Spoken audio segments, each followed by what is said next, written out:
हे भगवान शिव, यदि सावन सोमवार में आपके इस भक्त से कोई भूल हो जाए तो क्षमा करना, हम सब आपकी ही संतान हैं। और जो इस वीडियो को लाइक करें उसके दुख दर्द और गरीबी को दूर कर देना, लाइक जरूर करें। सावन की हार्दिक शुभकामनाएं। दोस्तों, सावन सोमवार के पवित्र दिन में यहाँ पर बांधे एक जोड़ी हरी चूड़ी 24 घंटे के अंदर में देखे चमत्कार। सावन का जो महीना होता है मर्यादा एवं ये भक्ति का महीना होता है, भक्ति का माह होता है। सावन के पूरे महीने पर भगवान भोलेनाथ जी का नियंत्रण माना जाता है।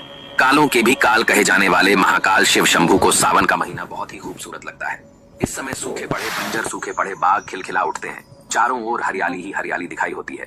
सावन का महीना लड्डू गोपाल श्री कृष्ण को अति प्रिय है। अपने बाल गोपाल रूप में भगवान लड्डू गोपाल वृंदावन में सावन में स्नान अवश्य करने आते हैं। श्री कृष्ण सखियों के साथ मिलकर वर्षा आदि में स्नान करते हैं और नृत्य आदि करते हैं।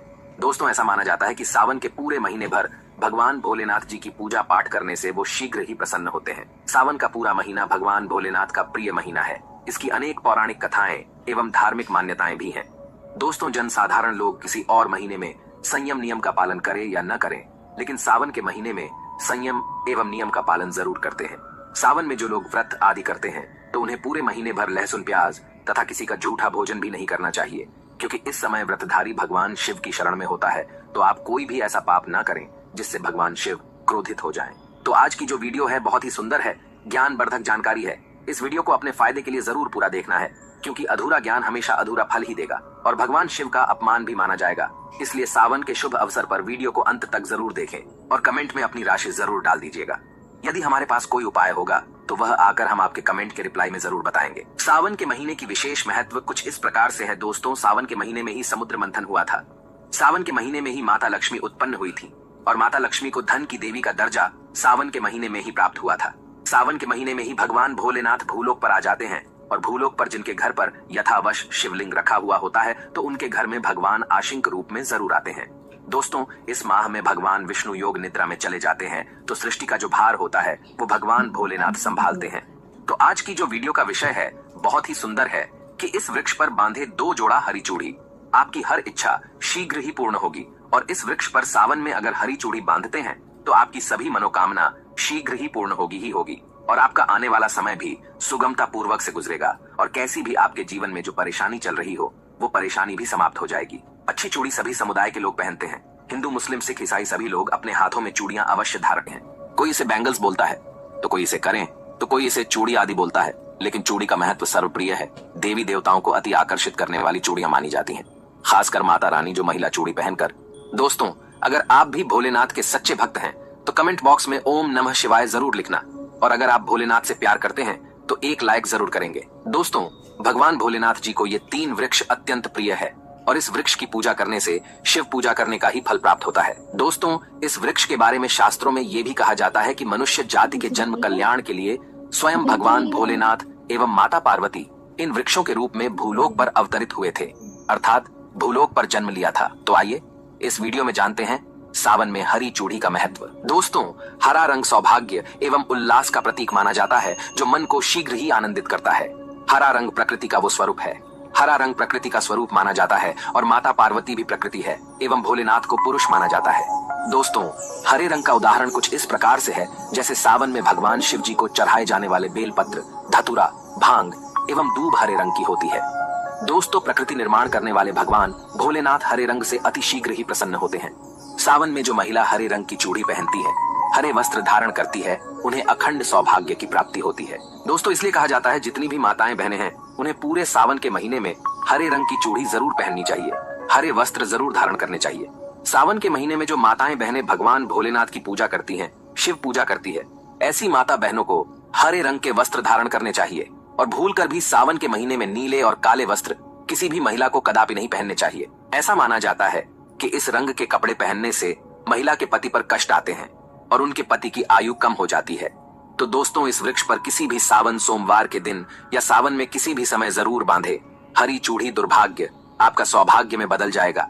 कैसी भी आपके ऊपर परेशानी हो, गरीबी हो, कष्ट हो, कर्ज हो, तकलीफ हो, जीवन में जो परेशानी हो वो सारी समस्याएं समाप्त हो जाएंगी। दोस्तों, केवल एक ही सोमवार के दिन अगर आप ये उपाय करते हैं, हरी चूड़ी इस वृक्ष पर बांधते हैं, तो आपके जन्म जन्मांतर की गरीबी भी मिट जाती है और शीघ्र ही आपके एक ही सोमवार के दिन ये उपाय करने से मनोकामना पूर्ण होगी। तो दोस्तों, वो वृक्ष कौन से है आइए जानते हैं। प्रथम वृक्ष है शमी का वृक्ष।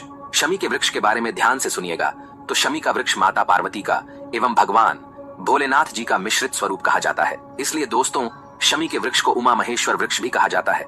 पूरे सावन भर शमी के वृक्ष पर माता पार्वती एवं भगवान भोलेनाथ जी का वास माना जाता है। सावन के महीने में गोधूली बेला पर प्रदोष काल के समय अर्थात दोस्तों जब न ही दिन हो और न ही रात अर्थात संध्या काल के समय, तो इस वृक्ष को संध्या काल के समय में, गोधूली बेला में या फिर प्रदोष समय में इस वृक्ष को छूने से पाप दोष कष्ट एवं परेशानी केवल सावन के महीने में छूने मात्र से समाप्त हो जाती है। दोस्तों सावन के पवित्र महीने में अगर शमी वृक्ष की जड़ पर कच्चा दूध डाला जाए तो भगवान शिव शीघ्र ही प्रसन्न होते हैं एवं माता पार्वती का ढेर सारा आशीर्वाद प्राप्त होता है। दोस्तों शमी के वृक्ष का महत्व कुछ इस प्रकार से है। भगवान राम रावण पर आक्रमण करने के पूर्व भगवान राम ने शमी वृक्ष की पूजा की थी और पांडवों ने अपने दिव्य हथियार भी शमी के वृक्ष के नीचे में दबाए थे। शमी का वृक्ष जिस घर में लगा होता है उस घर का कल्याण हो जाता है और उस घर में सभी प्रकार के भौतिक सुख वास माना जाता है। तो दोस्तों सावन के किसी भी सोमवार के दिन शमी वृक्ष पर उमा महेश्वर का ध्यान करते हुए 2 जोड़ी हरी चूड़ी एवं हरे रंग का रिबन जरूर बांधना चाहिए, या फिर हरे कलर का जो भी आपको श्रृंगार आदि मिल जाए वो आपको जरूर बांधना चाहिए, जैसे कि हरे रंग की मेहंदी, हरे रंग की बिंदी आदि या हरी चूड़ियां जरूर बांधनी चाहिए। दोस्तों कैसी भी आपकी मनोकामना हो वो एक ही बार में पूर्ण हो जाएगी, क्योंकि इस खास समय पर यानी सावन के समय में भगवान शिव खास तौर पर वास करने आते हैं धरती पर और शमी के वृक्ष में स्थायी रूप से वास करते हैं। शमी का वृक्ष छूने मात्र से आपकी मनोकामना शीघ्र ही पूर्ण हो जाएगी। पूरे सावन भर अगर शमी के पत्ते भोलेनाथ जी को उनकी पूजा में चढ़ाते हैं तो इससे अष्ट लक्ष्मी आपके घर में वास करती है। आपके घर में कैसी भी गरीबी हो, दरिद्रता हो, दुख हो, परेशानी हो, गरीबी हो, बीमारी हो, सब समाप्त हो जाती है और पूर्ण रूप से आपके घर में भौतिक सुख आकर के निवास करने लगते हैं। दोस्तों दूसरा वृक्ष है धतूरे का वृक्ष। धतूरे का वृक्ष भगवान भोलेनाथ के उग्र रूप काल भैरव के अंश से उत्पन्न हुआ है। ऐसी मान्यता है कि शिवलिंग पर धतूरे के पत्ते या पुष्प फल चढ़ाने से राहु केतु एवं शनि के कुप्रभाव समाप्त होते हैं। धतूरे के वृक्ष पर सावन के किसी भी सोमवार के दिन अगर 2 जोड़ी हरी चूड़ी बांधे तो शत्रुओं से छुटकारा मिलता है एवं शत्रुओं का सर्वनाश होता है। और दोस्तों सावन सोमवार के दिन धतूरे का वृक्ष छूने मात्र से भगवान शिव आपके घर में दौड़े चले आएंगे। दोस्तों अगर सावन के किसी भी शनिवार के दिन धतूरे के वृक्ष पर बाबा काल भैरव का ध्यान करते हुए हरी चूड़ी अगर बांधी जाए तो घर से भूत प्रेत बाधाएं सब नष्ट हो जाती हैं, भस्म हो जाती है। एवं छोटे से धतूरे की जड़ अगर घर के किसी भी कोने में छुपा दी जाए या घर में जमीन में गाड़ दी जाए तो भूत प्रेत इत्यादि का वास घर में कभी नहीं होता है। घर से सभी बाधाएं शिव के वास होने से भाग जाती हैं। दोस्तों जो तीसरा वृक्ष है वो है बेल का वृक्ष। अगर भगवान शिव को बेलपत्र न चढ़ाए जाए तो सावन का व्रत अधूरा माना जाता है और बिना पत्र चढ़ाए ही शिवलिंग पर जल भी व्यर्थ हो जाता है। इसलिए जब भी आप भगवान शिव पर बेलपत्र चढ़ाए तो 5 बेलपत्रों पर उसके ऊपर में श्री राम अवश्य लिखे। इससे भगवान शिव जल्दी और अत्यंत प्रसन्न हो जाते हैं। दोस्तों सावन में बेल वृक्ष छूने से कई तीर्थों का लाभ मिलता है। सावन में इस वृक्ष को क्यों छूना जरूरी है आइए जानते हैं बेल वृक्ष की महिमा को। बेल का वृक्ष, ये जो बेल का वृक्ष है माता पार्वती के स्वरूप कहा गया है, तो ये वृक्ष माता पार्वती के पसीने से उत्पन्न हुआ है। स्कंद पुराण में बहुत ही स्पष्ट तरीके से बताया गया है। इसके पत्ते में शिव और डाली में पार्वती, जड़ में ब्रह्मा एवं तन में विष्णु जी स्वयं रहते हैं। संध्या काल में ऐसा माना जाता है कि शिव मंदिर के समीप में जो बेल के वृक्ष है इसके नीचे में अगर कोई भी व्यक्ति सावन में शाम के समय, वैसे तो इसे डेली जलाना चाहिए, लेकिन अगर सावन के पावन दिनों में शाम के समय अगर भगवान शंकर जी का कोई भी शिव मंदिर है तो उसके किनारे में जो कोई बेल का वृक्ष हो वहां पर बिल्कुल आप एक घी का दीपक जला दीजिए। इसे बहुत ही उत्तम कहा गया है। वैसे अगर आप घी का दीपक जलाते हैं तो आपको धन गुण एवं परम शिव भक्त की प्राप्ति होती है। दोस्तों इस वृक्ष को छूने से पाप तत्काल नष्ट हो जाते हैं। कैसा भी आपके जीवन में पाप हो दूर हो जाता है तो आपको करना क्या है। देखिए जो बेल का वृक्ष है इसे बहुत ही उत्तम कहा गया है। माता लक्ष्मी को भी बेल के वृक्ष का अवतार लेना पड़ा था। तो आपको सावन के पवित्र दिनों में बेल के वृक्ष के नीचे हो सके तो घी का दीपक जरूर जलाएगा। घी का दीपक बहुत ही उत्तम कहा गया है। अन्य वृक्षों को जैसे आपने मक्खन चढ़ाया, बताशे का भोग लगाया, बेल के वृक्ष को माता पार्वती तथा भगवान शंकर का स्वरूप ही कहेंगे। बेल के वृक्ष की जो जड़ होती है, इसके जो मूल भाग होते हैं, इसमें समस्त तीर्थ आकर के निवास करते हैं। इसीलिए सावन के महीने में कहा जाता है जो लोग अगर तीर्थ धाम नहीं जा सकते, तीर्थों के दर्शन नहीं कर पाते, तो ऐसे व्यक्ति बेल वृक्ष के नीचे में 1 महीने तक घी का दीपक जला लेते हैं तो संपूर्ण जितने भी तीर्थ होते हैं इसके घूमने का बराबर पुण्य की प्राप्ति होती है। सभी को धन की जरूरत नहीं होती, किसी को पुण्य की प्राप्ति की जरूरत होती है। कोई आध्यात्मिक उन्नति करना चाहते हैं तो आपको सावन के पवित्र दिनों में बेल के वृक्ष के नीचे हो सके तो घी का दीपक जरूर जलाएगा। घी का दीपक बहुत ही उत्तम कहा गया है।